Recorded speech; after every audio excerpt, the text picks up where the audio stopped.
Assalamualaikum warahmatullahi wabarakatuh.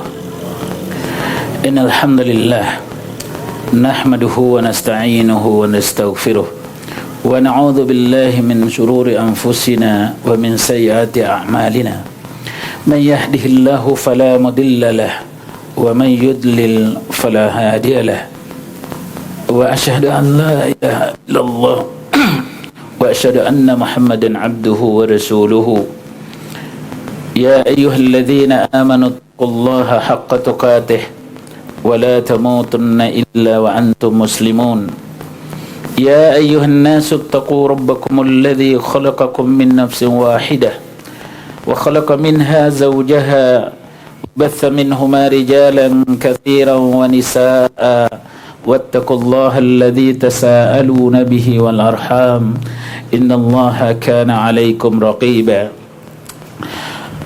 يا أيها الناس اتقوا ربكم الذي خلقكم من نفس واحدة وخلق منها زوجها وبث منهما رجالا كثيرا ونساء واتقوا الله الذي تساءلون به والأرحام إن الله كان عليكم رقيبا يا أيها الناس يا أيها الذين آمنوا اتقوا الله وقولوا قولا سديدا يصلح لكم أعمالكم ويغفر لكم ذنوبكم ومن يطع الله ورسوله فقد فاز فوزا عظيما فإن أصدق الحديث كتاب الله وخير الهدي هدي محمد صلى الله عليه وسلم وشر الأمور محدثاتها وكل محدثة بدعة wa kullu bid'atin dhalalah wa kullu dhalalatin finnar.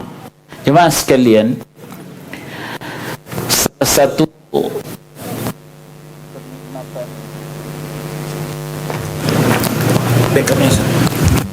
ya.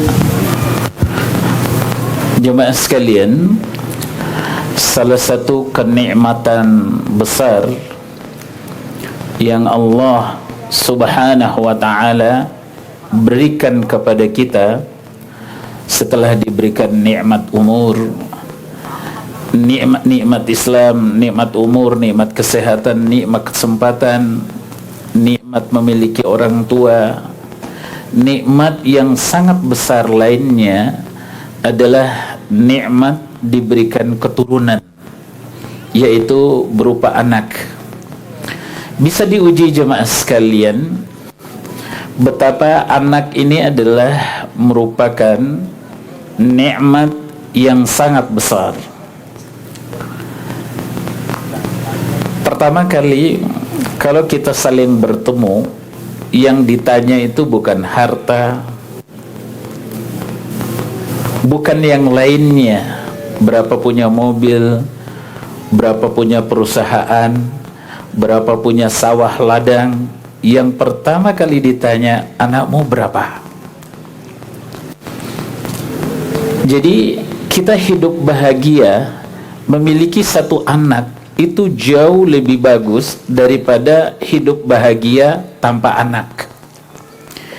Memiliki dua anak, kehidupan bahagia dengan dua anak itu jauh lebih bagus daripada hidup bahagia dengan satu anak. Demikian seterusnya, demikian seterusnya.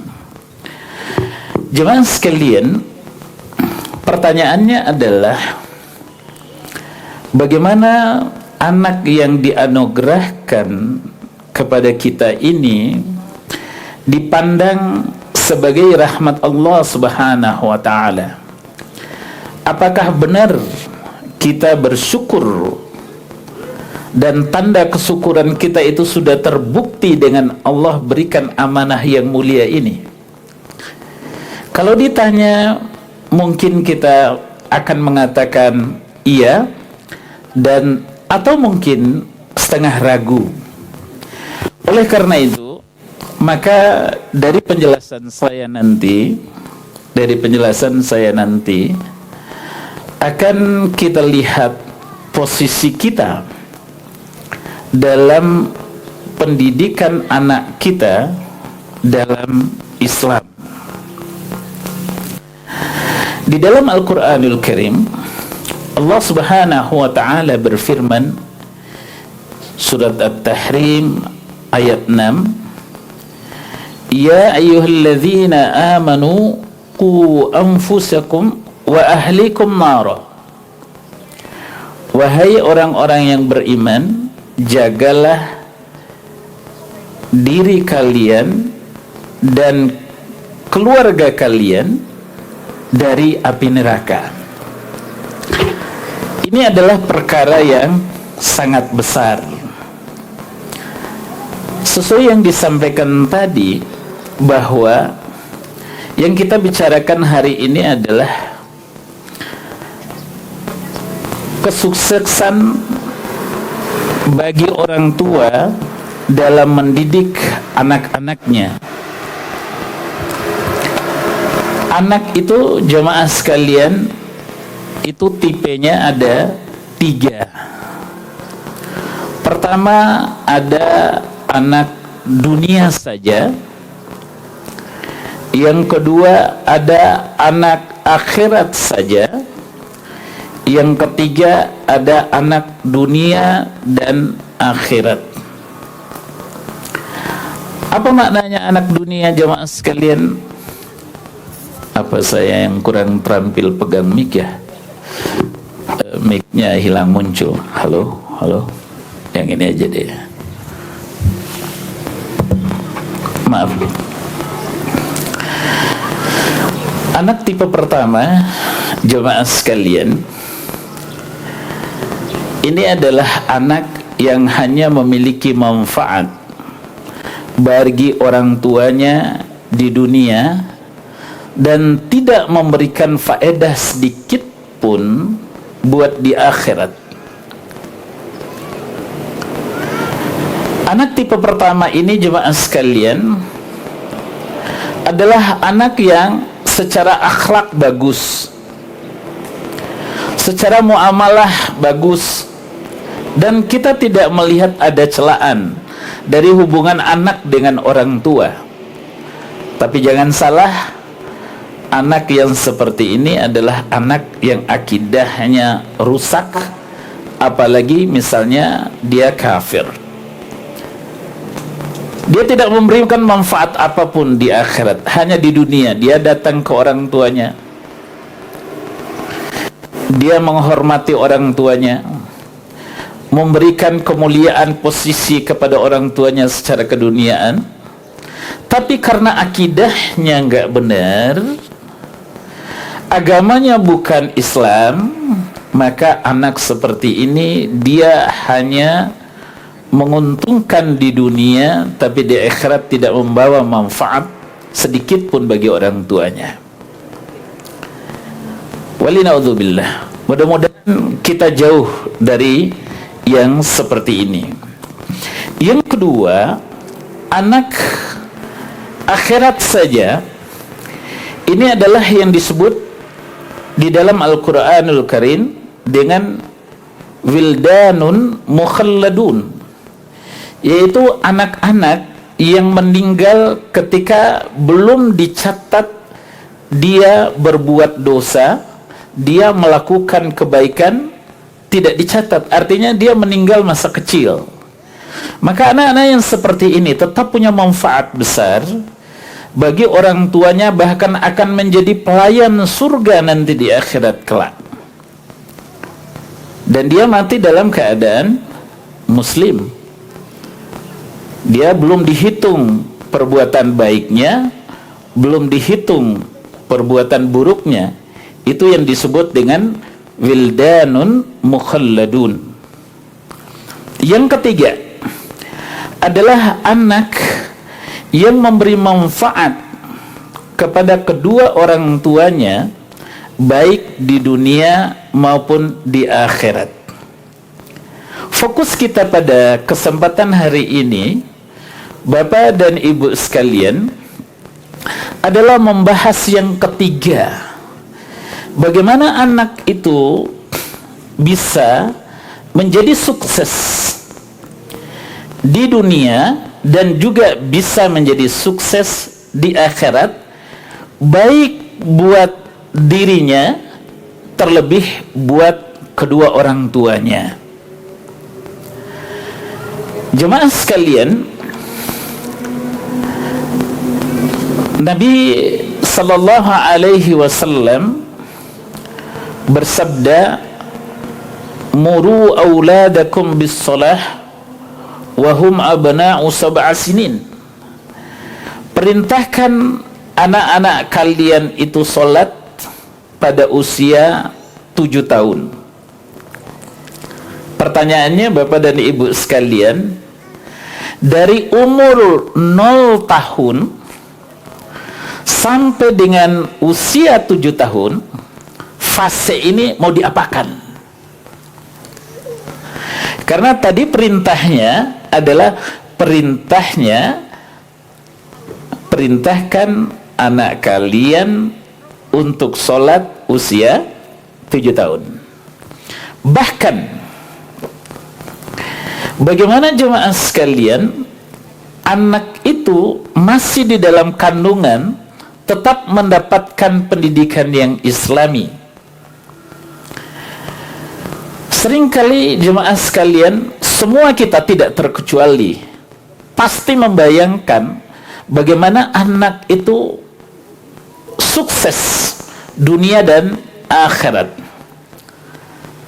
Sebelum saya lanjutkan tentang penjelasan yang tadi, hadis tadi yang ada kaitan dengan ayat dan hadis lain, perkenankan saya untuk bertanya kepada Bapak dan Ibu sekalian, mungkin bisa difasilitasi dengan mic. Bisa enggak Bapak dan Ibu sekalian menyampaikan kepada kita konsep sederhana kesuksesan itu apa? Berdasarkan perspektif Bapak dan Ibu aja. Bahasanya bebas aja. Bapak Ibu bisa menjelaskan anak itu dikatakan sukses apabila bla bla bla. Ibu juga sama, pakai bahasa bebas aja. Apa yang ada di hati nurani Bapak pada saat ini, apa yang ada di alam pikiran Bapak dan Ibu saat ini, coba keluarkan. Apa konsep kesuksesan bagi pendidikan anak itu, mulai dari anak itu di dalam kandungan, dilahirkan, jadi bayi, jadi anak-anak, jadi remaja, jadi dewasa, berkeluarga, bahkan sampai tamu terakhir yang diutus oleh Allah Subhanahu wa taala, yaitu malaikatul maut, itu datang kepada kita. Ada yang mewakili bapak-bapak satu, ada yang mewakili ibu-ibu satu. Silakan. Jadi anak itu dikatakan sukses atau konsep umum kesuksesan aja. Mari silakan. Bapak dulu apa ibu dulu? Udah Bapak dulu deh, kata Pak Marwan. Bismillahirrahmanirrahim. Ini versi pribadi ya. Baik. Assalamualaikum warahmatullahi wabarakatuh. Waalaikumsalam warahmatullahi wabarakatuh. Ya, kalau menurut pandangan Ana, sukses itu yang pertama, si anak ini mendapatkan pendidikan agama dulu yang benar, di mana nanti pendidikan agama ini kelak bermanfaat dunia dan akhirat. Ya, karena tujuan akhir kita adalah akhirat dan di sana akan abadi. Ya, ujung-ujungnya insya Allah masuk surga. Amin ya rabbal alamin. Mungkin seperti itu sederhananya Ustaz. Baik. Terima kasih. Assalamualaikum warahmatullahi wabarakatuh. Ya, sama-sama. Waalaikumsalam warahmatullahi wabarakatuh. Ya, ibu-ibu, salah satu di antara ibu mewakili. Ya. Bahasanya bebas aja deh. Pakai bahasa bebas. Seperti tadi Bapak udah menyampaikan dengan sangat bagus. Mari silakan Ibu. Bismillah. Assalamualaikum warahmatullahi wabarakatuh. Waalaikumsalam warahmatullahi wabarakatuh. Karena sedari awal juga sudah sedikit belajar dan mengetahui makna dari surat At-Tahrim ayat 6. Jadi saya sebagai seorang ibu, apalagi qadarullah mendapatkan anak pertama menanti selama 7 tahun. Subhanallah. Dan saya selalu berpikir bahwa kalau meninggalkan anak itu tidak boleh. Dulu para guru berpesan jangan meninggalkan anakmu dalam keadaan lemah. Jadi lemah secara ilmu agama pada khususnya. Ketika nanti ilmu agamanya sudah kuat, insya Allah Allah yang jaga, insya Allah. Baik, satu pendapat yang bagus yang diwakili oleh salah seorang bapak dan juga salah seorang ibu, sangat luar biasa. Allah Subhanahu wa taala berfirman di dalam Al-Qur'anul Karim surat Al-Kahfi ayat 110, "Faman kana yarju liqa'a rabbih falyamal 'amalan shalihan wa la yusyrik bi'ibadati rabbih ahada." Barang siapa yang mengharapkan perjumpaan dengan Tuhannya, maka hendaklah ia mengerjakan amal yang soleh dan janganlah ia mempersekutukan seorang pun dalam beribadah kepada Tuhannya. Jemaah sekalian, ayat ini menjelaskan bahwa sebagaimana hadis Nabi sallallahu alaihi wasallam, para ulama menjelaskan kenikmatan kita itu adalah masuk surga. Tidak ada kenikmatan yang melebihi kita itu masuk surga Allah Subhanahu wa taala. Dan kenikmatan yang tertinggi bagi ahli surga itu adalah bertemu dengan Allah Subhanahu wa taala. Dan di Al-Kahfi 110 tadi menjelaskan tentang bagaimana caranya kita bertemu dengan Allah Subhanahu wa taala. Dan ini yang akan kita didik anak-anak kita. Bagaimana anak kita itu memiliki iman, bagaimana anak itu bisa beramal, bagaimana anak itu tidak menyekutukan Allah Subhanahu wa taala dalam beribadah. Ini konsep keagamaan. Tapi konsep umum, kalau kesuksesan itu begini. Kesuksesan itu dilahirkan dari adanya pertemuan antara kesiapan dan kesempatan. Sekali lagi, bahwa kesuksesan itu dilahirkan dari hasil pertemuan antara kesiapan dan kesempatan. Kesiapan ini jemaah sekalian, kesiapan kita untuk masuk surga Allah Subhanahu wa taala. Kesiapan kita untuk beramal, kesiapan kita untuk berakhlak, kesiapan kita untuk bermuamalah, dan kesiapan kita untuk berada dalam dunia kerja dan menciptakan dunia kerja. Itu kesiapan. Adapun kesempatan yang diberikan oleh Allah Subhanahu wa taala itu semua merata jemaah sekalian. Kesempatan masuk surga buat siapa saja. Kesempatan buat masuk surga itu buat siapa saja. Semuanya. Dan kesempatan untuk berkarir di dunia untuk siapa saja. Tapi pertanyaannya, adakah kesiapan itu menuju kesempatan? Seringkali kesempatan itu terbentang luas Bapak dan Ibu sekalian, tapi kesiapan kita tidak ada. Mau masuk surga berarti ada tidak kesiapan kita masuk surga? Kan begitu pertanyaannya, logisnya. Kesiapan kita kesempatan untuk memasuki dunia kerja, ada tidak kesiapan kita dalam ilmu kerja, dalam skill kerja, atau yang tadi disebut dengan kompetensi dan skill? Ada tidak kesiapan itu?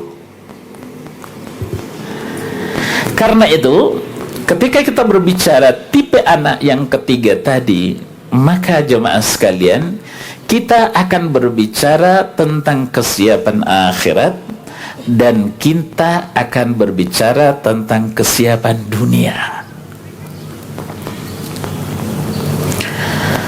Ada kesiapan kalau urusan dunia jemaah sekalian, ada kesiapan belum tentu ada kesempatan. Tapi kalau kesiapan akhirat itu ada, pasti kesempatan masuk surga itu ada. Nah, mungkin tidak ada. Contoh sederhana saja, kalau kesiapan dunia itu ada, tapi kesempatan tidak ada. Ada di sebuah universitas, ada 5 fakultas misalnya. 5 fakultas itu terdiri dari 30 prodi. Dan di situ kita punya anak, misalnya seorang doktor dalam bidang muamalah. Tapi di universitas itu tidak ada jurusan muamalah. Bisa tidak diterima di situ? Enggak diterima. Itu urusan dunia jemaah sekalian. Kalau kesiapan dunia belum tentu ada kesempatan. Seringkali kesiapan yang kita hadapi saat ini, belum tahu kesempatan itu terbentang luas apa tidak. Tapi kalau kesiapan akhirat jemaah sekalian, sudah pasti Allah siapkan kesempatan kita buat masuk surga. Kembali kepada hadis yang tadi, muru auladakum bis-shalah wa hum abna'u sab'a sinin. Perintahkan kalian, anak kalian itu sholat pada usia 7 tahun. Lalu apa yang dilakukan sebelum usia 7 tahun? Pertanyaannya, ini perintah. Kalau seorang tukang masak atau seorang asisten rumah tangga di depan ibu-ibu, Mbak, boleh ndak minta tolong masak makan menu ini? Ibu yang cerdas ketika meminta bahwa asisten rumah tangga ini untuk dimasakkan sesuai dengan menu ini, ibu ini pasti tahu bahwa asistennya itu bisa masak, benar tidak? Sebab kalau dia memasak dengan dia tidak memiliki keterampilan memasak, maka nanti hasilnya pun tidak sesuai dengan harapan. Demikian juga Bapak dan Ibu sekalian, artinya ketika perintah sholat itu usia 7 tahun, ini maknanya sebelumnya kita sudah ajarkan anak itu sholat. Bagaimana cara pengajarannya Bapak dan Ibu sekalian? Cara pengajaran pertama itu adalah dengan keteladanan. Jadi anak itu melihat kita sholat, anak kita itu melihat kita bagaimana kita pergi ke masjid. Kalau bapak-bapak, dia lihat. Karena itu anak usia 2-3 tahun, kalau ibu-ibu sholat, Allahu Akbar, tiba-tiba aja itu ada di samping. Ikut tidak? Ikut. Saking hebatnya anak ikut-ikut, kita belum sujud, anak sudah sujud duluan. Tapi poinnya di sini Bapak dan Ibu sekalian, bahwa anak itu suka meniru. Karena itu keteladanan itu sangat luar biasa pengaruhnya buat anak-anak. Yang kedua adalah dengan mengajarkannya, dengan menuntunnya, dengan mengajarkan isi bacaannya, itu. Sehingga anak itu sebelum usia 7 tahun itu, pastikan Bapak dan Ibu sekalian, anak itu sudah bisa berwudu, anak itu sudah bisa baca bacaan sholat dari takbir sampai salam. Jangan biarkan Bapak dan Ibu sekalian guru TK yang meraih pahala Al-Fatihah. Jangan biarkan Bapak dan Ibu sekalian yang mengajarkan anak itu sholat guru-guru TK. Karena usia sebelum 7 tahun itu kan usia TK, usia PAUD. Ambil bagian ibu-ibu sekalian. Apa tadi lagi? Ibu yang tadi saya cukup terharu sekali. Nggak gampang loh, Pak. Seorang ibu, mungkin kita tenang aja, usia 6 tahun. Tahun pertama belum dapat anak. Tahun kedua belum dapat anak. Kita laki-laki tenang saja. Nggak apa-apa deh, udah takdir Allah. Tapi ibu-ibu tuh nggak tenang loh. Benar nggak, Bu? Usia ke-3 tahun, 4 tahun, 5 tahun, 7 tahun, alhamdulillah Allah kasih anak. Itu jauh lebih berharga dari apapun yang ada di atas permukaan bumi ini. Sudah Allah berikan begitu luar biasa ini, mau disia-siakan Bapak dan Ibu sekalian. Kesiapan akhirat. Kesiapan akhirat. Kesiapan anak dalam akidah, diajarkan akidah, diajarkan ibadah, diajarkan akhlak, diajarkan muamalah. Jadi 4 nih kesiapan.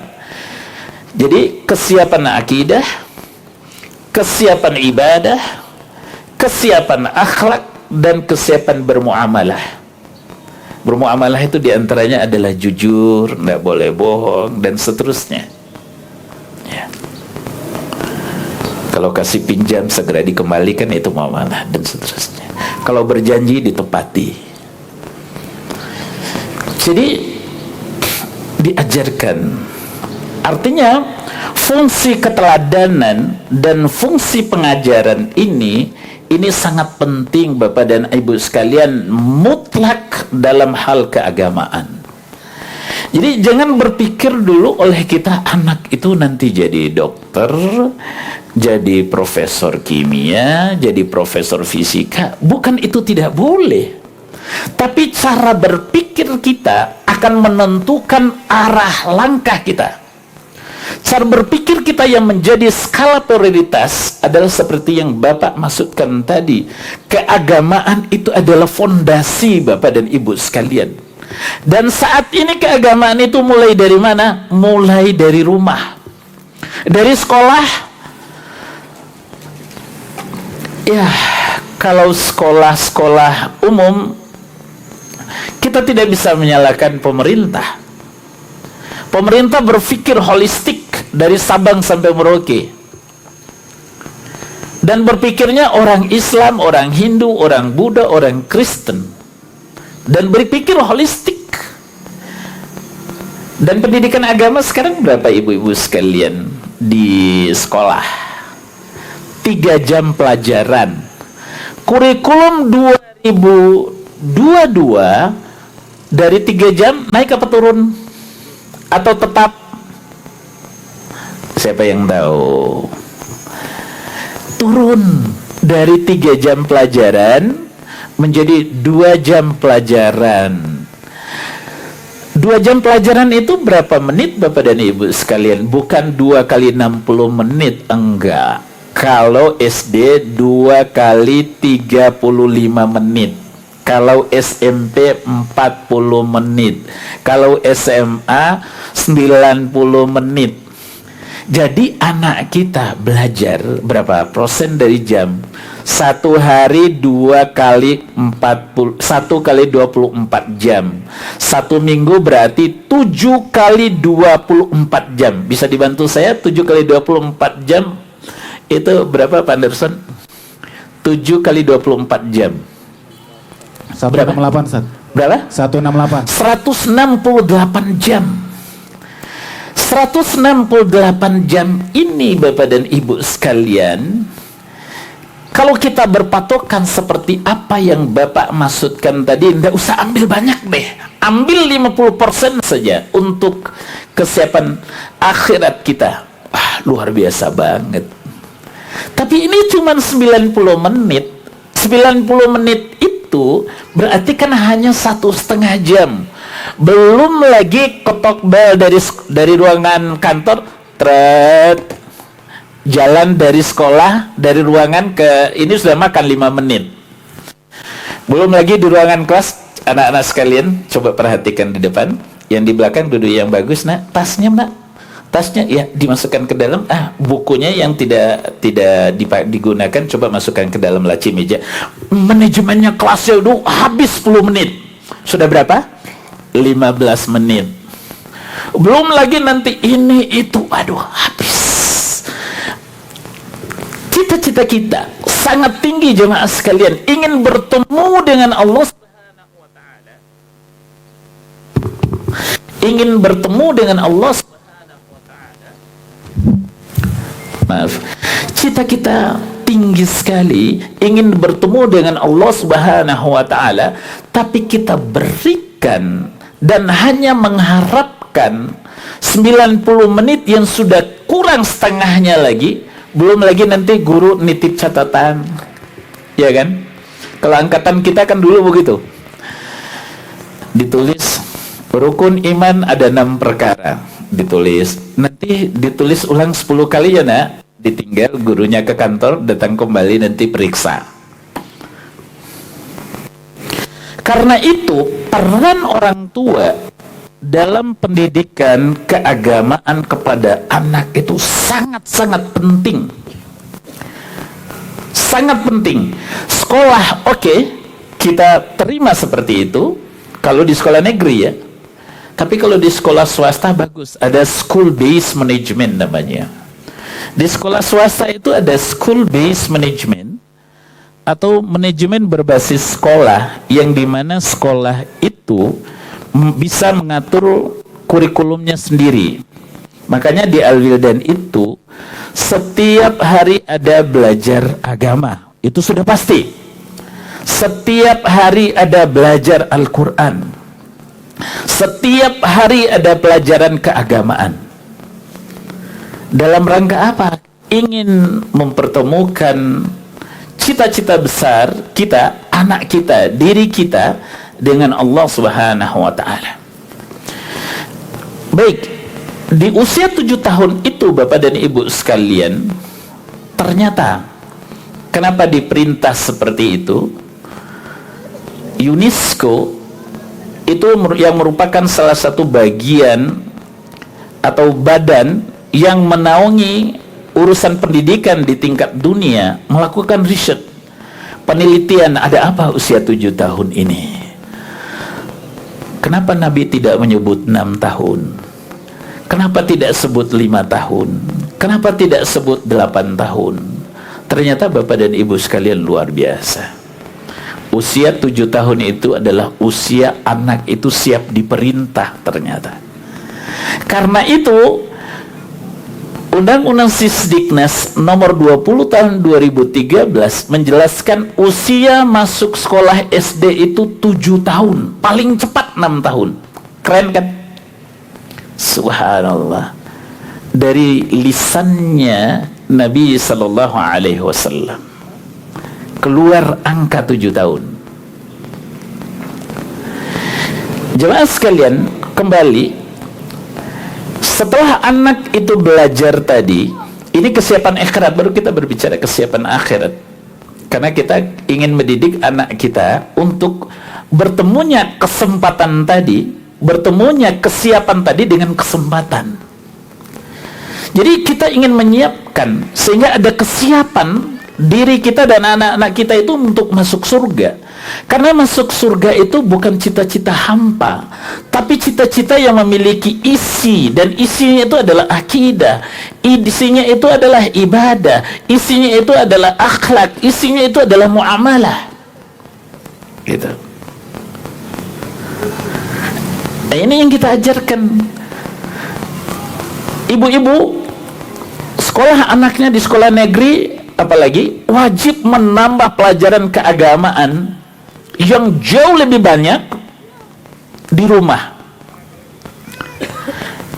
Bapak nggak bisa, ibu nggak bisa, bapak sibuk, ibu juga kompetensi keagamaan rendah, misal gitu. Tahun ini jemaah sekalian, jumlah penduduk Indonesia itu 272 juta. Jumlah penduduk Islam itu 200 232 juta orang Islam. Kemudian yang bisa membaca Al-Quran itu hanya 40%. Artinya ada 60% yang tidak bisa baca Quran. Ada 132 juta penduduk Indonesia tidak bisa baca Quran, Bapak Ibu sekalian. Miris kan?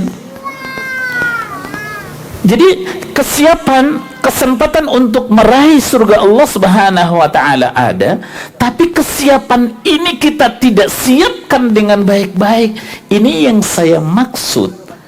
Cita-cita hampa, keinginan hampa yang tidak memiliki bobot sedikit pun. Jangan sampai salah Bapak dan Ibu sekalian. Jangan sampai salah mendidik anak. Jangan sampai salah memilih sekolah. Dan waktu itu tidak akan bisa kembali lagi. Bagus agama anak sebelum 7 tahun akan memberikan kesempatan bagus anaknya sampai usia 12 tahun atau anak itu masuk atau tamat SD. Masuk lagi SMP akan lebih mudah lagi. Masuk SMA lagi itu akan lebih mudah lagi. Ketika nanti anak memiliki kemampuan untuk melanjutkan ke perguruan tinggi, maka jadilah anak itu seperti apa yang terpostulat usia SMA, SMP, SD, TK dan sebelumnya. Tapi jemaah sekalian, kalau pendidikan kita keliru dan salah, mulai dari usia dini sampai dengan usia SMA, maka usia perguruan tinggi itu titik kesalahannya akan berakibat fatal 90%. Dari mana Bapak dan Ibu sekalian? Ada observasi. Dari anak-anak sekolah Islam yang bagus memasuki perguruan tinggi umum, 90% mereka itu adalah aktivis Islam, adalah dia paling rajin ke masjid, dia paling rajin mengajak kawan-kawannya untuk beribadah kepada Allah Subhanahu wa taala. Sedangkan sekolah umum, jemaah sekalian, kalau sudah masuk ke perguruan tinggi umum, hanya 10% yang bisa aktif dalam hal keagamaan. Ini besar sekali. Oleh karena itu hati-hati sekali kalau anak kita itu tidak diberikan pendidikan keagamaan yang cukup. Itu kesiapan tentang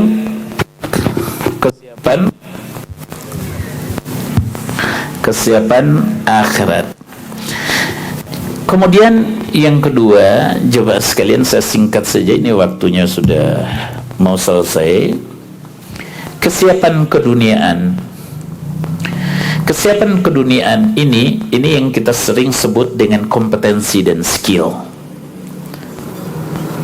Dan kompetensi dan skill ini diperlukan terutama ketika anak itu sudah mengambil spesialisasi ketika perkuliahan. Karena itu dari awal Bapak dan Ibu sekalian harus by design semuanya. Anak pertama mau dijadikan apa? Anak kedua mau dijadikan apa? Anak ketiga mau dijadikan apa? Pendidikan itu by design. Jadi tidak secara merta, nanti mana kata anak lah, bagaimana dia bakatnya lah, bagaimana dia minat. Enggak. Siapa yang mengatakan enggak, jemaah sekalian?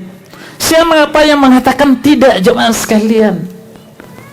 Bukankah Nabi sallallahu alaihi wasallam menjelaskan al-mar'u ala dini khalilih falyanzur ahadukum man yukhalil.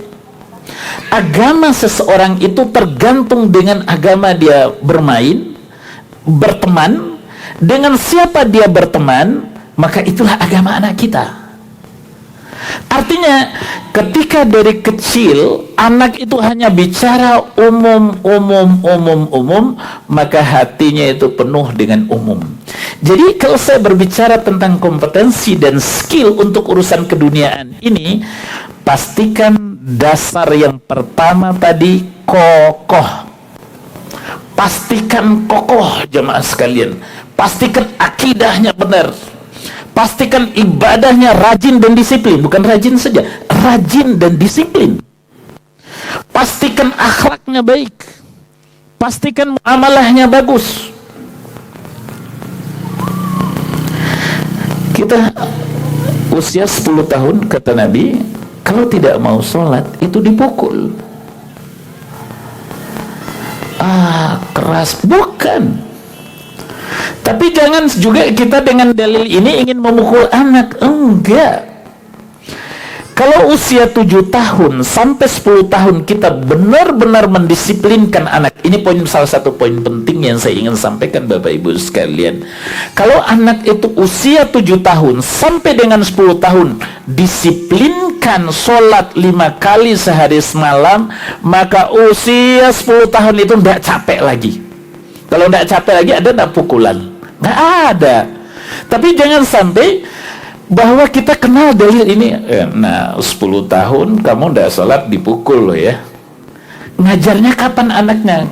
Alhamdulillah sih sudah kenal sunnah 6 bulan yang lalu, baru 6 bulan. Berarti berapa tahun dong kehilangan hak anak? 2,4 tahun kehilangan hak anak untuk dididik. Jadi kalau 5 kali sehari dikali 165 hari setahun dikali 3 tahun itu kenanya berapa itu? Bisa dibantu. 5 kali 165 hari setahun dikali 3 tahun. Maaf. 365 tahun, 365 hari dalam setahun dikali 3 tahun. Ya, kali 5 tadi. Maaf, berapa?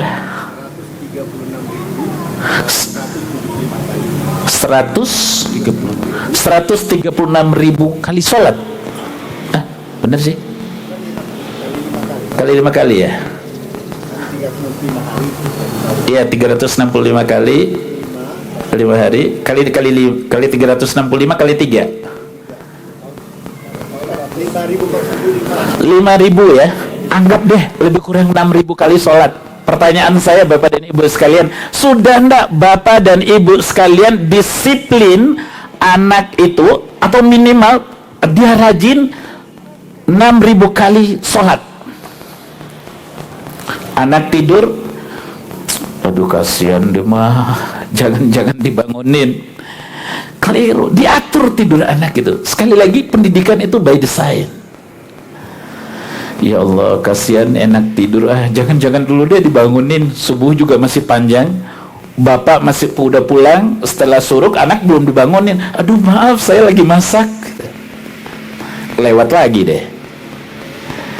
Jadi karena kita tidak memprioritaskan itu, maka tadi pada poin yang kedua ini, kompetensi dan skill itu kita didik anak kita dengan memastikan bahwa kesiapan keagamaan itu sudah benar-benar kuat. Karena itu apalagi SD Bapak dan Ibu sekalian, jangan ragu-ragu, pilih sekolah Islam terbaik menurut Bapak dan Ibu sekalian. SMP juga demikian, SMA juga demikian. Di kampus itu Bapak dan Ibu sekalian, dari 10 anak yang tidak bisa baca Quran, dari 10 ya, yang tidak bisa baca Quran, kita ambil dari 60. Yang mau belajar itu cuma 1 orang, 9 orangnya malu. 9 orangnya malu. Malu nggak enak. Kapan dia tidak malu lagi? Pas sudah mau nikah, dia mau belajar Quran, sudah ada rasa malunya. Nanti kalau anak saya sudah dilahirkan, anak saya sudah gede, siapa yang ngajarin? Malu, akhirnya baru mulai lagi. Artinya tumbuh kesadarannya itu pada saat itu. Jadi jangan sampai jemaah sekalian kita mewariskan kekeliruan dan kesalahan ini. Kompetensi keduniaan itu harus kita siapkan, tapi setelah yang fardu ain. Fardu ain tadi itu keagamaan, yang ini kifayah ini. Menjadi ahli nuklir kifayah. Kita tidak jadi ahli nuklir tidak apa-apa. Jadi itu juga sekalian, sekali lagi, konsep kesuksesan itu lahir dari kesiapan bertemu dengan kesempatan. Kesiapan kita ini yang perlu kita siapkan buat anak-anak kita. Jangan ragu-ragu untuk anak usia di bawah SMA, pendidikan keagamaannya itu yang harus dikokohkan. Berapa banyak anak pada hari ini, Bapak dan Ibu sekalian, kebetulan saya praktisi pendidikan dan sering dikeluhkan, ada orang tua luar biasa, SD bagus, SMP bagus, bahkan hafal Quran banyak, akhlak bagus. Pak Ustadz, anak saya ini mau masuk SMA 8 Jakarta karena dia mau masuk ke fakultas ini di universitas ini. Bagus, saya bilang gitu. Tapi pertanyaannya, seberapa besar keyakinan ibu, anak ibu itu tidak terganggu agamanya? Insya Allah nanti saya akan ajak kajian anak saya. Insya Allah nanti di rumah saya akan datangkan guru di rumah saya. Tapi saya bilang begini, tidak harus memilih sekolah saya Al-Wildan, boleh memilih sekolah yang lain, tapi bagusnya mencari komunitas yang sama. Ini bukan saya yang mengatakannya, Bu, tapi Nabi SAW. Hadis yang tadi, al-mar'u ala dini khalili falyanzur ahadukum man yukhalil. Agama seseorang itu tergantung dengan siapa dia bermain. Dia bermain dengan orang baik, dia akan baik. Dia bermain dengan yang umum, yang baik berubah jadi umum. Itu konsepnya. Mudah-mudahan enggak deh Ustadz. Ya, saya berdoakan yang terbaik lah buat anak ibu. Coba saran saya seperti itu kalau boleh. Subhanallah, anaknya benar lulus di sebuah SMA ternama, tapi bukan SMA yang saya sebut tadi. Jadi pilihan pertama ini pilihan kedua yang lain. Lulus di situ. 3 bulan kemudian beliau datang ke saya, dan ini real. Kalau kaset ini beliau dengar, beliau akan merasakan bahwa apa yang saya maksudkan inilah buat beliau. 3 bulan kemudian beliau datang kepada saya, Ustadz,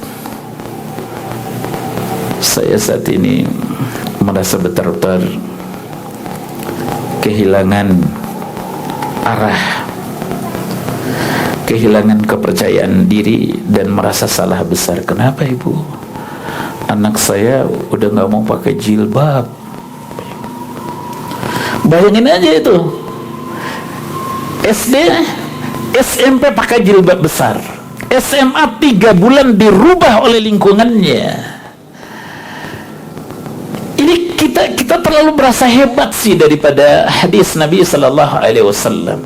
Nabi kok yang mengatakan itu. Kemudian, bisa ndak anaknya diterima di Al-Wildan lagi? Oh, sangat bisa Ibu, 24 jam anak Ibu bisa diterima. Mudah-mudahan anak Ibu mau kembali. Kemudian dia bicara sama suaminya datang sama saya lagi berdua. Aduh, gimana ya, udah anak saya diajak ke sini udah nggak mau gitu katanya.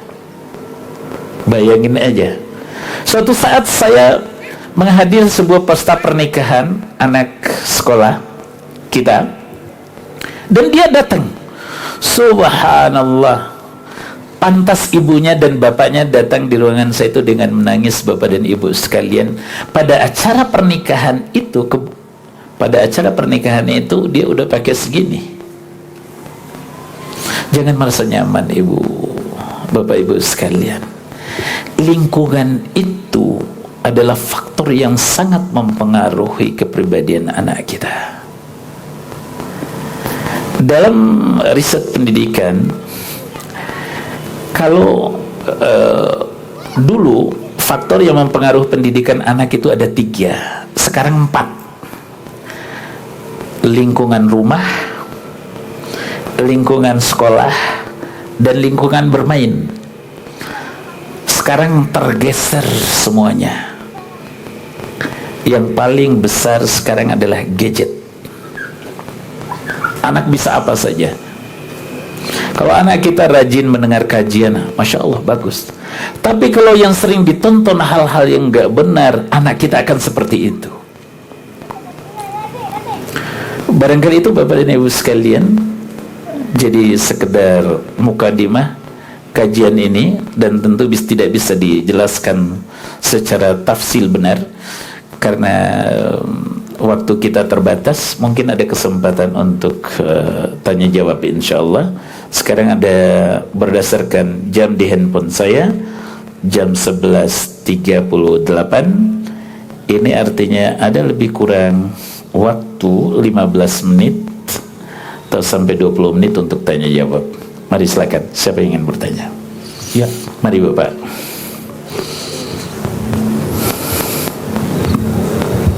Assalamualaikum Ustaz. Waalaikumsalam warahmatullahi wabarakatuh. Saya sering mendengar mengenai saya sering mendengar mengenai belajar adab terlebih dahulu sebelum berilmu, Ustaz. Nah, Maaf, belajar adab terlebih dahulu sebelum berilmu. Nah, pertanyaan saya adalah apa sih pentingnya kita belajar adab di tahap awal untuk pendidikan anak? Itu yang pertama. Yang kedua, kita tahu tauhid merupakan salah satu ilmu, dan di mana kita meletakkan tauhid itu, sedangkan kita anak-anak diminta untuk belajar mengenai adab terlebih dahulu. baik. Seperti itu. Terima kasih Ustaz. Assalamualaikum warahmatullahi wabarakatuh. Waalaikumsalam warahmatullahi wabarakatuh. Mungkin satu dulu kali Bu, Pak. Iya. Oh, boleh. Jadi nanti dijawab sekaligus. Sudah, silakan. Ya, bismillahirrahmanirrahim. Ini tentang keluarga saya lah Ustaz ya. Bagaimana sebenarnya sikap orang tua pada saat berbeda pendapat ya dengan anak dalam menentukan pilihan jurusannya. Baik. Apakah boleh kita lebih otoriter atau ya seperti agama, seperti apa ya, seperti sikap? Baik. Baik, makasih. Ya. Assalamualaikum. Waalaikumsalam warahmatullahi wabarakatuh. Dua pertanyaan dulu saya jawab. Ini pertanyaannya bagus sekali. Pertama, mendahulukan adab baru belajar ilmu. Sementara tauhid, akidah itu juga sangat penting. Baik, Bapak dan Ibu sekalian, bahwa kegiatan pembelajaran itu, baik itu di rumah atau di sekolah, maka semuanya tetap simultan, tetap bersamaan.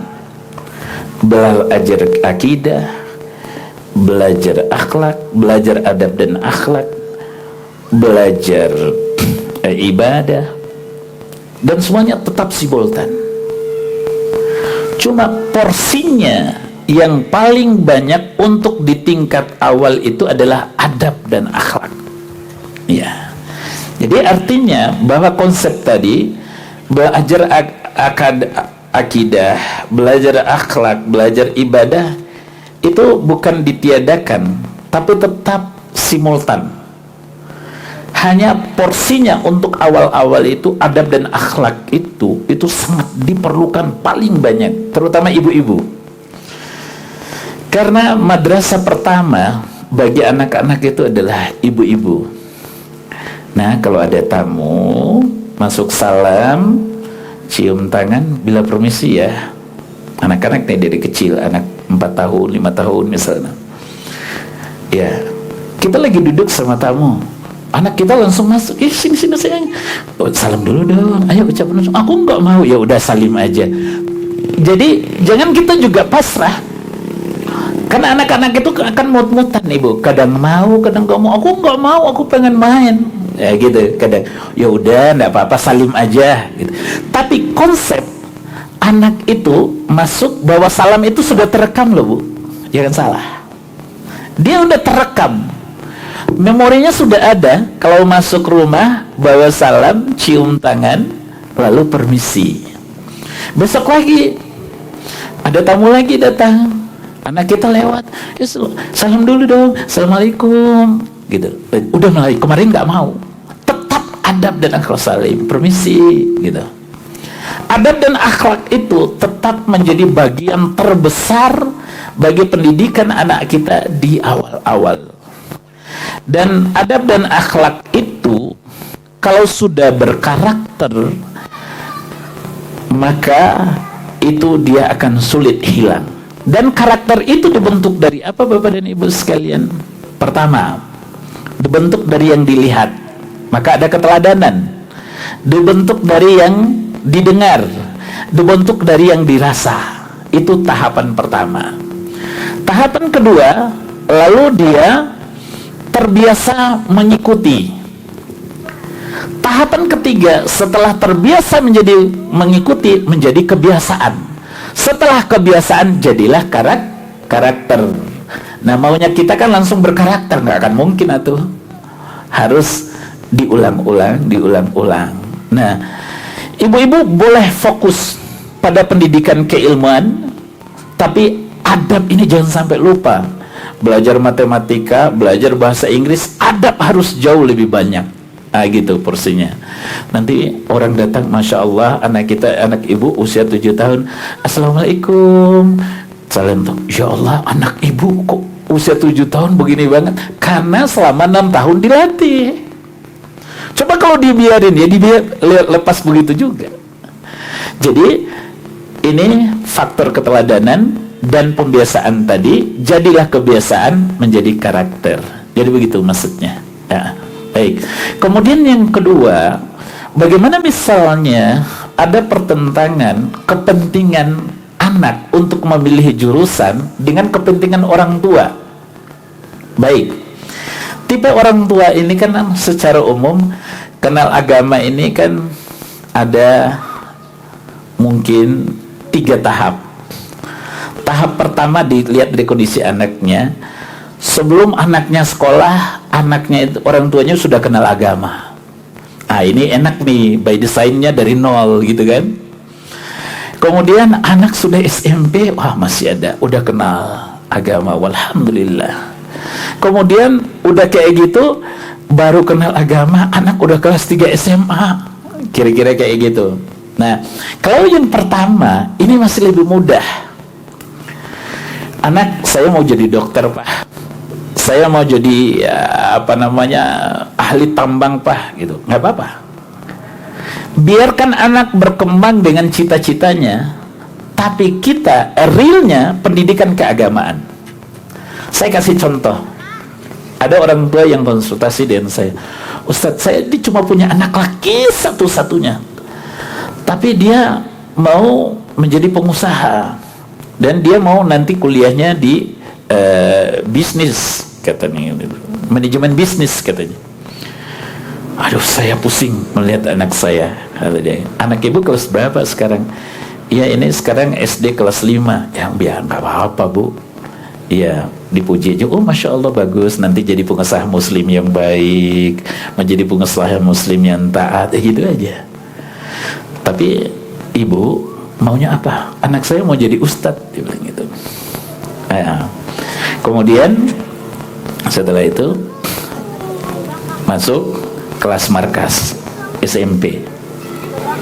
Setelah itu sekarang dia di SMA masuk ke kelas Middle East. Jadi Qurannya sudah bagus. Sekarang ngambil program bahasa Arab, namanya program Middle East. Semua pembelajarannya pakai bahasa Arab. Jurusannya apa? IPS. Sampai sekarang tetap mau mengambil manajemen bisnis. Gitu. Nah, sekarang kelas 2 SMA nih. Enggak apa-apa, biarin aja. Nanti dia akan terbentuk dengan sendiri. Sekitar liburan semester ini, kemarin ini, ibunya bilang begini sama saya, Ustadz, anak saya sekarang alhamdulillah kayaknya pengen mau ke Madinah deh, gitu. Jadi maksud saya, jangan sampai kita langsung mematahkan keinginan baik anak dan keinginan mulia kita. Bisa dipadukan kok. Nanti lingkungan itu yang akan membentuk. Bertanya saya kepada kenapa dia bisa berubah gitu. Jadi kebetulan dia ada guru yang sangat dikagumi di sekolah itu, tamatan Madinah. Jadi seneng gitu kan, berubah. Jadi biarin aja kok. Yang kedua, tipenya ini tipe pertengahan. Tipe pertengahan. Jadi artinya anak kita sudah SMP, kita baru kenal agama. Artinya porsi pendidikan keagamaan itu harus ditambah dengan diajak, ikut kajian, dengan kita meninggalkan sesuatu yang dilarang oleh Allah Subhanahu wa Ta'ala. Termasuk bapak-bapak misalnya kalau masih ada yang rokok, nggak bisa ada pakai alasan kamu jangan ngerokok ya, nah biarkan bapakmu seperti ini, jangan, nggak boleh. Iya, kadang ada sering, nah itu teman-temannya udah berangkat ke masjid, ya pak gitu, tapi bapaknya masih nonton TV. Keesokan harinya anaknya kebetulan lagi males. Nah itu temanmu tuh udah berangkat ke masjid, terus papa kapan ke masjidnya? Berat. Kalau kita orang tua tidak melakukan sesuatu sementara menyuruh anak kita, memerintahkan anak kita, itu berat untuk karakternya. Itulah faktor keteladanan itu sangat penting dalam pendidikan anak. Artinya porsi pendidikan keagamaan itu ditambah. Yang terakhir, kalau misalnya anak itu ujungnya memang dia tidak mau seperti apa yang kita maksudkan, buat komitmen. Boleh, Papa akan fasilitasi kebun kamu jurusan ini, tapi syaratnya ada. Rajin sholat 5 waktu di masjid, baca Quran, dijadwalin, kasih Papa jadwalnya. Apapun yang kamu mau, saya dukung nak. Ya udah, itu akhir dari kepasrahan, tapi baik gitu. Wallahu a'lam. Masih ada waktu? Masih 5 menit. Ya, ibu-ibu deh. Ada ibu-ibu pertanyaan? Nggak ada. Silakan. Ya, silakan ibu.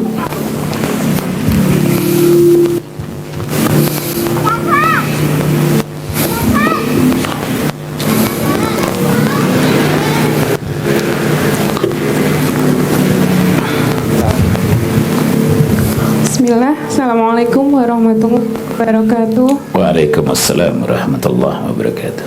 Apakah ada perbedaan cara mendidik anak ikhwan dan akhwat, Ustadz? Ya, Syukron. afwan. Ya, betul sekali. Anak ikhwan itu pasti berbeda dengan akhwat, tapi ada kesamaannya. Materi pendidikan pastikan sama, materinya, isinya, kontennya pastikan sama, akidahnya sama, ibadahnya sama, akhlaknya sama. Penanganannya bisa berbeda karena anak-anak itu, apalagi jenis kelaminnya berbeda. Jangankan yang jenis kelamin berbeda, sama pun karakteristik pendidikannya pun berbeda sesuai dengan sifat dan kepribadian anak. Ya. Kadang ada anak itu yang dengan senyuman dia langsung berubah. Kadang anak itu dengan butuh diam, oh tahu ini papa saya lagi nggak suka. Kadang ada yang perlu harus dengan sesuatu yang sifatnya verbal. Dede, nggak boleh. Baru dia ngerti.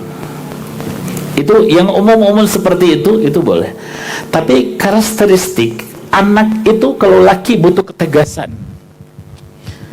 Anak butuh ketegasan kalau laki-laki. Karena itu keterlibatan seorang bapak kepada anak laki-laki itu jauh lebih tinggi.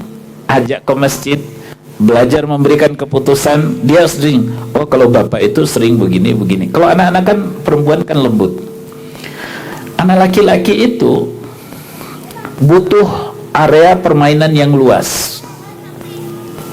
Anak perempuan tidak luas pun tidak apa-apa, yang penting ada snack, main home pimpa, selesai urusan.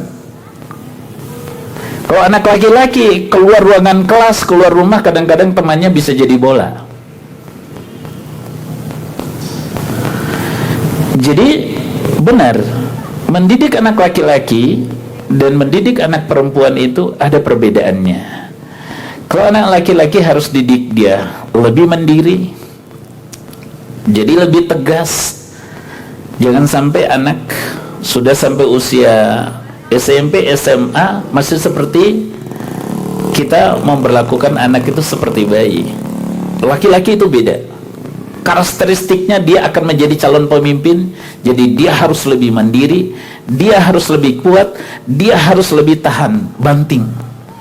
Kalau perempuan, dia mengerti bagaimana memformula dirinya itu sebagai seorang yang akan menjadi seorang perempuan, bukan sebagai laki-laki, sebagai seorang ibu yang mengerti tentang kehidupan seorang perempuan yang dari kecil sudah dibiasakan. Yang tadi saya katakan ada kompetensi dan ada skill. Jangan sampai kompetensi ada, skill nggak ada. Sekarang ini saya melihat di Al-Wildan dia, Pak, anak lipat pakaian aja itu nggak ngerti tuh, bayangin aja tuh. Akhirnya musrifahnya yang ngajarin.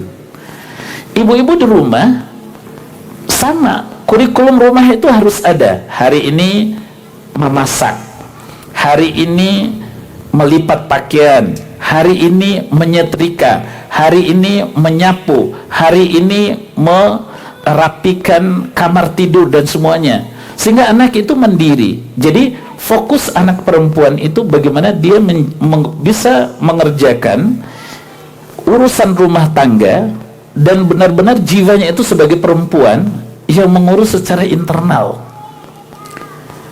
Tidak dianjurkan mendidik anak wanita itu menjadi wanita yang selalu bisa beremansi, ya seperti itu. Jadi untuk urusan rumah tangga, urusan kepentingan keagamaan itu wanita pastikan itu. Kemudian kalau misalnya harus melakukan pendidikan tinggi, adalah pendidikan yang memang nanti dia akan menangani wanita. Dokter boleh, untuk dokter wanita. Perawat boleh, tapi perawat yang hafal Quran, perawat yang ngerti agama, dokter yang hafal Quran, dokter yang ngerti agama, gitu. Jangan sampai, mohon maaf, dididik anak kita untuk menjadi ahli nuklir, tidak pas. Gitu.